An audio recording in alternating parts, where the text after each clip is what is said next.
যারা কুয়েত থেকে বাংলাদেশে ছুটিতে গেছেন তাদের জন্য সুখবর। এই সুখবরটা নিয়ে আনছে কে? Jazeera US.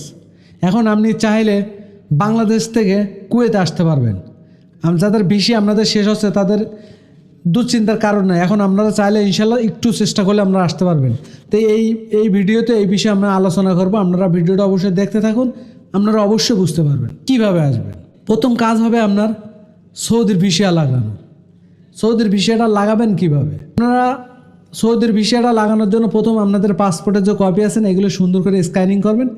স্ক্যানিং করে তারপরে আপনাদের যে কুয়েতের সিভিল আইডি কার্ড আছে না, সিভিল আইডি কার্ডটা সুন্দর করে স্ক্যানিং করবেন। স্ক্যানিং করে বাংলাদেশে গুলশানে আছে, বুঝছেন, গুলশানে সৌদির এমবিসি আছে, সে সৌদির এমবিসিতে গিয়ে আপনারা এটা জমা করেন।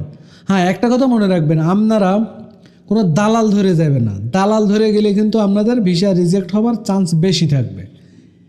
এর চেয়ে ভালো আপনারা নিজেরা একটু চেষ্টা করেন, ইনশাল্লাহ আপনারা সফল হবে। আপনারা এটা ওখানে জমা দেওয়ার পরে তারপর আপনাদের সৌদি ভিসা হলে আপনারা ঢাকা থেকে দাম্মাম থেকে কুয়েতে আপনারা আসতে পারবেন বাসে। আপনারা যদি একটু চেষ্টা করেন তাহলে ইনশাল্লাহ আপনারা সফল হবেন। কিন্তু একটা কিছু কথা মনে রাখবেন, আপনারা কোনো এজেন্সির কাছে যাবেন না। যদি আপনারা কোনো এজেন্সির কাছে যান, এজেন্সির কাছে জমা দিলে বেশি অংশে আমি দেখছি, বেশি অংশ আমার বন্ধুবান্ধব এজেন্সি দিয়ে আজ থেকে জমা দিয়েছে কিন্তু ভিসা রিজেক্ট হয়েছে।